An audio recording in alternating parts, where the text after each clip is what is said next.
En CNN Chile tenemos el honor de conversar hoy día con James Robinson. Es uno de los cientistas políticos sin duda más destacados y reputados a nivel mundial. De hecho, profesor de la Universidad de Chicago.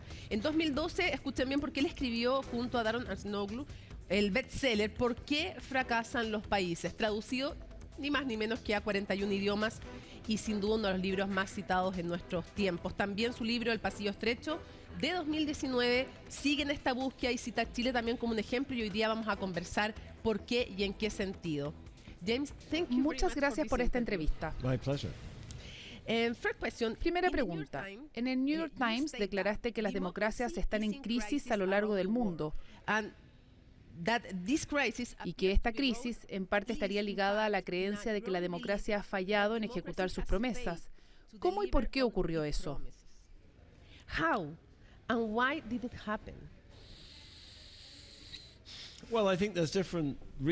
Bueno, pienso que hay diferentes razones respecto a eso.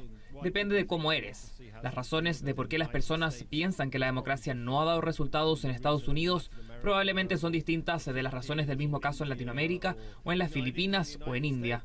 Pienso que en el caso de Estados Unidos es por el abrazo al modelo económico de libre mercado. En la administración del presidente Ronald Reagan condujo a enormes alzas de desigualdad y estancamientos en los estándares de vida en el promedio de las personas. ¿Sabes? Pienso que en Latinoamérica hubo mucho optimismo en la transición a la democracia en los años 80 y 90. A las personas se les prometió de todo. Sentían que la democracia iba a transformar las vidas y considero que esos son beneficios, por cierto, sobre todo en Chile. Pero para muchas personas ha sido decepcionante en muchos aspectos. Pienso que después las personas buscaron otras alternativas, alcanzaron otras alternativas para encontrar soluciones.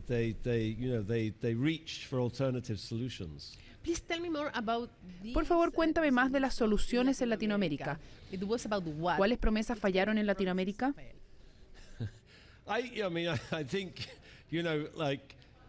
A ver, pienso que respecto a las soluciones, estas no tienen fórmulas mágicas al igual que los problemas existentes.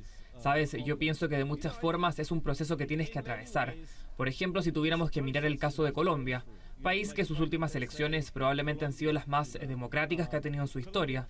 Nadie compró votos, nadie usó el clientelismo, no fue un proceso fraudulento. Fíjate cuando el presidente Juan Manuel Santos ganó la reelección, o el presidente Manuel López Obrador. Es obvio que los mexicanos se sienten representados de una manera en la que no se sentían antes. O mira el caso de Bolivia, con el ascenso de Sumasa. Entonces, eso es muy fantástico, pero crea todos estos problemas y presiones. Yo siempre pienso que cuando Latinoamérica fue democratizándose en los años 80, Bolivia, Perú, Argentina, Brasil, cada uno de ellos tenía signos de una hiperinflación porque las personas demandaban muchas cosas y los políticos no podían manejarlo. Y siento que, de cierta manera, eso es también lo que pasó acá en Chile. Tuvieron este periodo de consenso con la concertación, un enorme progreso económico, pero ahora todo eso se rompió. Más personas tienen voz y más demandas están llegando, por lo que es un momento de cambios y reorientación. Pero sabes, este es un momento muy democrático, pero también crea más dificultades en el mejoramiento de las políticas públicas para mejorar la vida de las personas.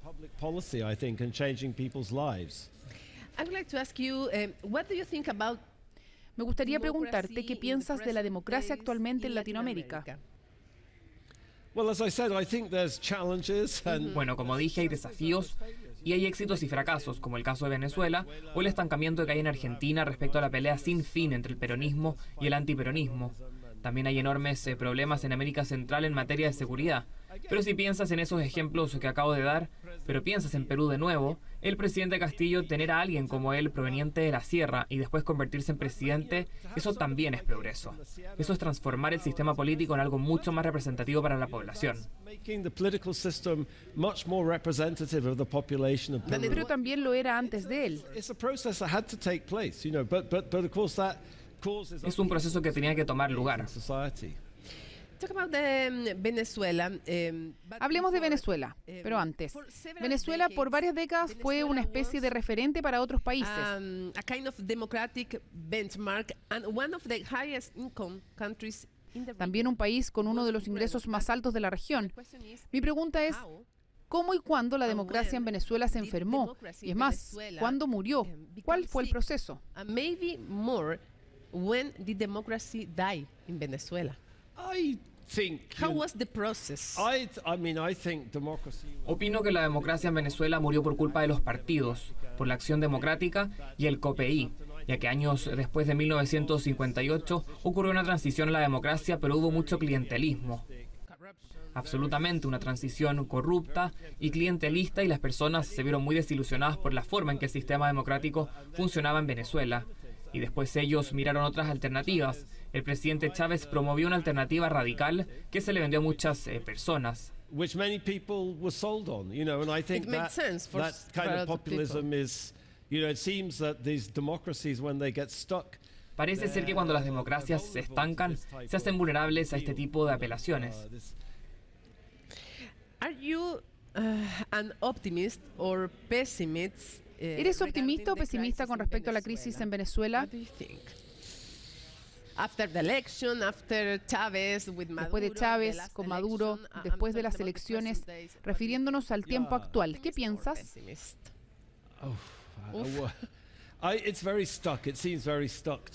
Está muy estancada la situación. Todo parece muy estancado. Se necesita el ejército para cambiar de lado. Pero apenas uno dice eso, ves que hay un problema. Porque si es el ejército quien tiene que decidir quién tiene el poder, ese es signo de que hay muchos problemas. Yo creo que los chavistas se quedarán ahí hasta que las Fuerzas Armadas sigan interesadas. He estudiado países africanos en los que las dictaduras militares han estado en el poder mucho más tiempo que el caso de Venezuela.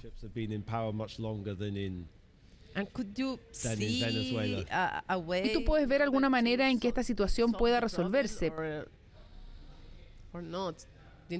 ¿Podría hacer algo la comunidad internacional o no tienes fe? Yo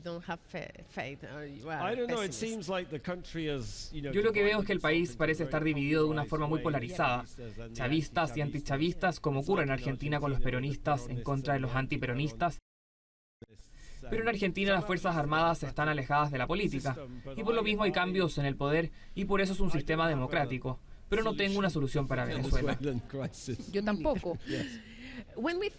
Cuando hablamos de la tentación del populismo, por ejemplo, Bolsonaro, Bukele, Milei en Argentina, ¿para ti ellos tres son populistas? ¿Y qué elementos en común podrían encontrar en ellos? Could you recognize in these cases, for example, Bolsonaro, Bukele, Milei? What could I see was common in those cases? In relation with populism. Utopianism. Yo creo que la utopía es un elemento común en estos casos. El presidente Milei habla de una utopía neoliberal, y a mi juicio eso sería un desastre. El presidente Bukele está vendiendo una utopía de seguridad y paz.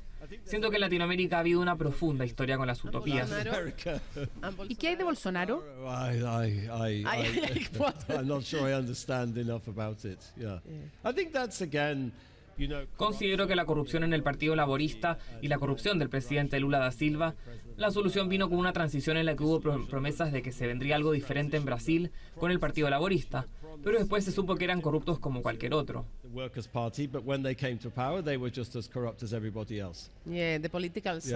Claro, los cientistas políticos llaman eso así como identificación negativa, cuando tú votas por alguien porque rechazas a otro candidato. Something like that. Yeah, exactly. But then it's more like out of exasperation. Sí, exactamente, exasperación. Cuando la gente está desilusionada, las alternativas radicales llegan. You just want to try something. Yeah. Me gustaría preguntarte por Estados Unidos y las tan importantes elecciones. A tu juicio, ¿qué está en juego en estas elecciones?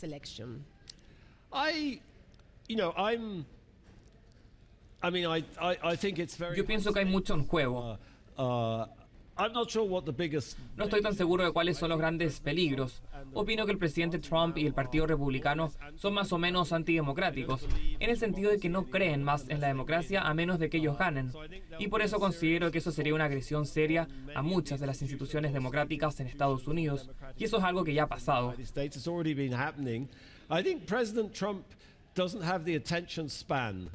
Pero también pienso que el expresidente Trump no tiene la capacidad de concentración suficiente para socavar las instituciones.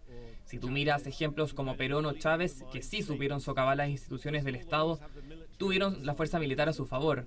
Donald Trump no tendrá la milicia a su lado. Y tú tienes que tener un plan para eso, tienes que ser estratégico.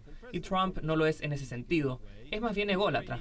Todo trata sobre él, pero creo que no es lo suficientemente maquiavélico, a diferencia de Chávez o Perón, como para poder socavar las instituciones de Estados Unidos. Las instituciones del país son mucho más fuertes a diferencia de las de Venezuela o Argentina.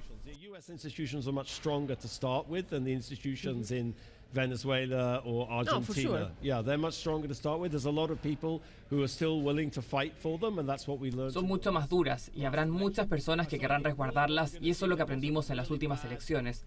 Lo que sí vamos a ver son muy malas políticas en cuanto a migración, políticas de mal aspecto, malas políticas sociales. Sabes, todo esto se tratará de malas políticas y vamos a tener que vivir con eso por 4 años, de las que ojalá nos podamos recuperar. And you know, hopefully we'll recover.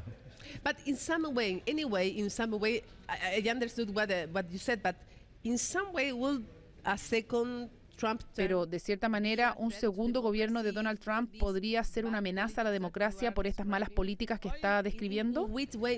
I'm not talking about that competent, but we don't know if there's a real threat to democracy yet. I think Pienso que aún no sabemos la amenaza real para la democracia. Sabremos eso cuando Trump desaparezca de la escena, porque ahí sabremos qué es lo que pasará con el Partido Republicano. Hasta el momento, el Partido Republicano está aterrorizado por el presidente Trump, ya que él lo tiene bajo su control. Es todo muy personalizado. Creo que lo que todavía no entendemos es qué ocurrirá cuando Trump esté fuera de escena, se retire de la política, es decir, cómo se verá el Partido Republicano ahí. ¿Volverá a ser algo más democrático o seguirá como hasta ahora? No creo tener la respuesta a eso.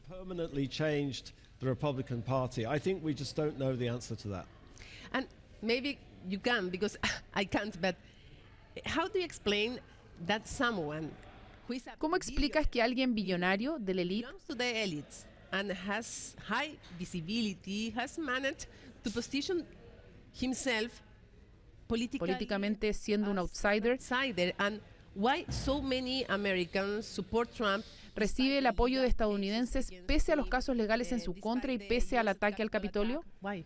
Yeah. I think that's a little Considero que eso es una clase de misterio. Lo que sí veo respecto a Trump es que a diferencia del resto de la clase política, sí, él es un empresario y todo eso, lo cual es respetado en Estados Unidos. Pero él tiene un gusto más cercano a las clases medias. A él le gustan las hamburguesas, no le gusta el gimnasio, le gusta mirar la televisión. Tiene gustos muy normales y también puede ser muy rudo. Y habla de una manera muy estricta. Y yo creo que la gente interpreta eso como honestidad por parte de él. Piensan en él como alguien honesto y les gusta eso. Y si piensan en varias personas de la clase política, a ellos los ven como farsantes en cierto sentido. Para mí, ese es el secreto del éxito de Trump. For you, with the arrival of Kamala Harris, para ti, con el arribo de Kamala Harris, ¿la elección está abierta? Parece estarlo. Yo vi el debate de Trump con Biden, que estuvo terrible. Entonces todos están muy energizados con el arribo de Kamala Harris. Ella es muy inteligente y elocuente, pero hay que ver qué ocurre en el próximo debate de la próxima semana, pero pienso que aún sigue abierta la elección. I think it's still open, yeah. What difference in global scenarios do you see depending? ¿Qué diferencias ves en el escenario global dependiendo si Harris o Trump gana respecto a los asuntos exteriores? ¿Ves diferencias? What do you think? Is going to be a big difference? Yo pienso que varias políticas ya convergen en esa materia, pero lo que ves ahora es que el presidente Biden relajó varias políticas migratorias y ahora los demócratas consideran que eso fue un terrible error político, lo cual también comparto. Entonces ahora van a haber convergencias de ambos sectores en materia de migración. No me sorprendería ver a un presidente demócrata completando el muro en la frontera.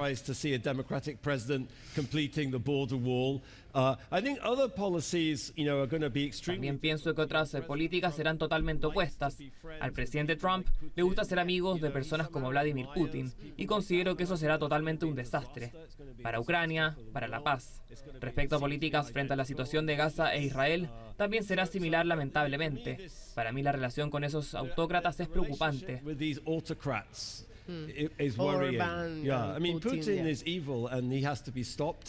Putin es cruel y considero que deberíamos darle todo nuestro apoyo a Ucrania, pero Trump abandonará a Ucrania con horribles consecuencias. Okay, about Chile. You mentioned in Respecto a Chile, tú mencionaste en el libro The Narrow Corridor que después de la dictadura de Pinochet se convirtió en una democracia vibrante con reformas que dejaron el camino pasado. With reforms that put it back on the developed path. However, that book is from 2019 and as you know, Pero ese libro es de 2019, pocos meses antes de que se viviera una de las protestas más sustanciales que Chile ha tenido desde el retorno a la democracia. ¿Cómo ves nuestro país hoy día?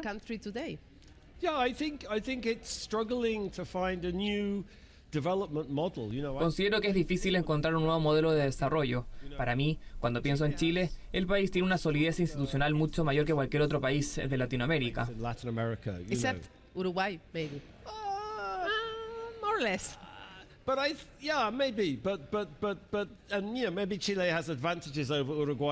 Chile tiene ventajas respecto a Uruguay por sus recursos naturales, pero pienso que la manera en que me gusta hablar de Chile es el imperio de la ley con favoritismo. Es como en Qatar, donde rige el imperio de la ley a menos que seas de la familia gobernante. Pienso que en Chile es parecido, en la que también existe un tipo de élite oligárquica. En Colombia cualquiera puede ser la élite, pero acá en Chile tienes que ir a un determinado tipo de colegio y a un determinado tipo de country club. Tú has sido muy crítico sobre la falta de inclusión en Chile y su sociedad, en la que la mayoría de sus gobernantes vienen de un grupo muy pequeño y específico de colegios prestigiosos.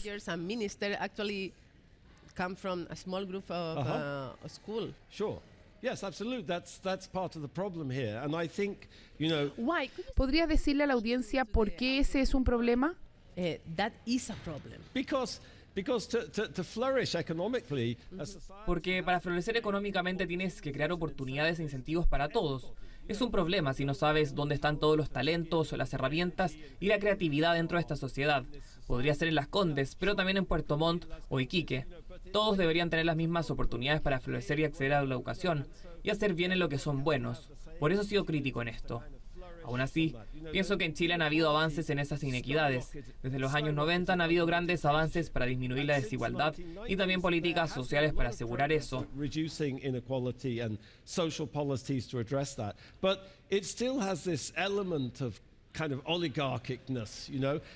Pero siguen existiendo estos elementos de tipo oligárquicos y eso tiene que cambiar, porque no es consistente con un país desarrollado. Tienen que desbloquear todos esos talentos que no logran ascender dentro de la sociedad.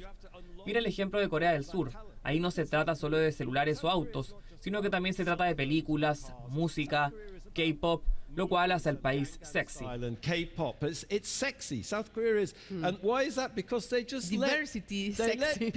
Y eso es porque el país desbloqueó todo ese talento en todas sus dimensiones. Y siento que esto en Chile todavía no ocurre. Y sí podría pasar. Pero siento que está esa lucha para encontrar un modelo. Y la gente lo ve. Y a veces hay silencio. Y también está este tipo de favoritismo en la educación. Y las distintas conexiones sociales que necesitas para alcanzar el éxito. Todo eso tiene que parar. ¿Cómo parar eso? No tengo la respuesta. Pero de eso se trata la discusión. Y lo que me gusta de Chile, y que me hace sentir optimista respecto a Chile, es que hay una discusión real. Discusiones reales respecto a problemas reales que aquejan a la sociedad. Por supuesto que a veces están en desacuerdo y tienen una constitución, y las personas votaron contra ella. Está perfecto, es un proceso natural. Están deliberando. Y lo que a mí me deprime al ver otros países en Latinoamérica es que no hay discusiones reales. Es todo teatral. O como el presidente López Obrador en la televisión, aparece 2-3 horas todos los días, no está haciendo nada con eso, nada para cambiar la vida de las personas. En Chile estamos hablando de cosas reales, según lo que piensas tú, y en cuanto a tu punto de vista, por supuesto, ¿cuáles son los riesgos para la democracia chilena? Por ejemplo, tú mencionaste una de ellas, la poca inclusión, pero ¿qué más? One of them, the lack of inclusion. But what more? I think the danger is Chile has a lot of strengths Pienso que el riesgo es que Chile tiene muchas fortalezas y tienen que construir en base a fortalezas institucionales. En Estados Unidos tenemos una expresión que dice no tires al bebé afuera con el agua de la bañera. Y uno de los ejemplos que estuve dando en la mañana en relación a una investigación de mi esposa, ella es colombiana, pero estudió la represión durante la dictadura de Pinochet y tomó una muestra de personas del informe Valech, y lo que es bueno de esto es que tienes el informe, la gente solicitó compensaciones por haber sido vulnerados en la dictadura, y tú tienes los nombres, y está presentado todo de manera muy transparente. Y trata de hacer lo mismo en Argentina. Imposible. La información no está disponible y la gente quiere dinero. Por eso pienso que los niveles básicos de la institucionalidad chilena funcionan muy bien. Eso es algo muy difícil de crear y construir, y es muy importante no perder eso en este debate de cómo organizar las cosas.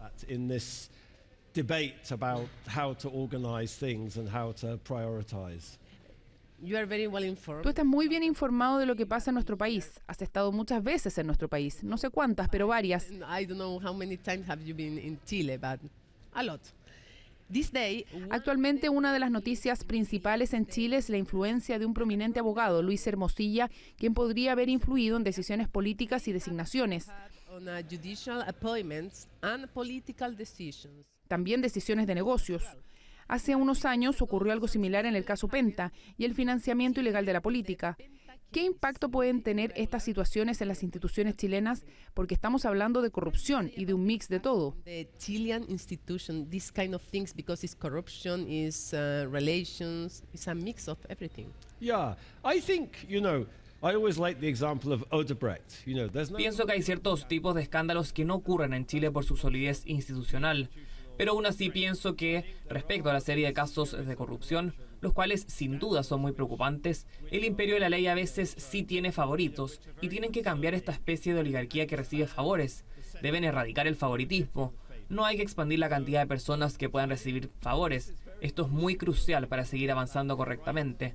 Lo que encontré perturbante del caso Hermosilla es la cantidad de nombres en una agenda de contactos telefónica. Eso me suena a cómo funciona la política en Colombia. Names on my telephone or whatever, because for me that sounds like the way politics is done in Colombia, and that's it's a threat. That's one of the. Ese es uno de los riesgos que debe evitarse. And finally, una última pregunta y que tiene dos partes. Okay. What do you think? ¿Qué piensas del gobierno actual y al mismo tiempo desde el gobierno y el parlamento? From the government, from the parliament. ¿Qué cambios en el sistema político y el Estado pueden conducir a un modelo de desarrollo, a una democracia sólida? To continue on the development path and at the same time to have a strong democracy. What changed on the global political system and the state? You're talking about Chile? In Chile, no, in Chile. Yes. And so, what do you think about the current government? At the same time, the main changes. I think you have a very solid, well-functioning democracy. Yo opino que ustedes tienen una democracia sólida y que funciona correctamente. Nadie se está quejando de corrupción en las elecciones o de clientelismo. Este es un país muy democrático. Mi impresión del presidente Boric es que él es un hombre muy serio y ha sido difícil lo que él pensó que tenía que lograr, pero de eso se trata la política. Es muy difícil alcanzar cosas en política. Para mí hay un debate ocurriendo ahora. Tuvieron este periodo largo de gobiernos de la concertación en la que hubo amplios consensos después de un terrible periodo dictatorial sobre hacia dónde debía ir el país. Y ahora eso está un poco quebrado. Ahora el sistema político está muy fragmentado y hay más opiniones en la mesa. Y esto tarda en tiempo ajustarse. Toma tiempo construir nuevas coaliciones, o una nueva concertación, o un nuevo frente amplio. Y veo que eso es un proceso en desarrollo. Y creo que eso se vio en el desacuerdo con la Constitución. Todavía no se forman nuevas coaliciones o una nueva concertación, una nueva base para esta visión futura de Chile. Pero considero que eso es cosa de tiempo. Es cosa de mirar otros países, solo que a veces Chile es impaciente y quiere todo hoy o mañana. Pero estas cosas tardan tiempo. Si tú te fijas en países exitosos, eso ocurre así. Esto es una transición. Y para mí esa transición es saludable, porque el modelo que Chile tuvo desde los años 90 al 2019, ese fue un modelo temporal, un modelo de transición con varias características del Chile antiguo que tienen que desaparecer. And so now maybe you can get onto a path where they really do disappear. James Robinson, it has been a pleasure to talk and an honor to talk with you. Okay, thank you. Y por supuesto que le agradecemos también a la Universidad Andrés Bello porque James Robinson está aquí en el marco de actividades de la Escuela de Ingeniería de la Universidad Andrés Bello que lo ha acompañado. Thank you very much and it was a pleasure. Okay, thank you. My pleasure. Y esto fue Conexión Global Prime, siempre atentos a los acontecimientos que están marcando la pauta alrededor del mundo. Siga en CNN Chile porque ya viene más programación. Buenas noches, que estén bien. Chao.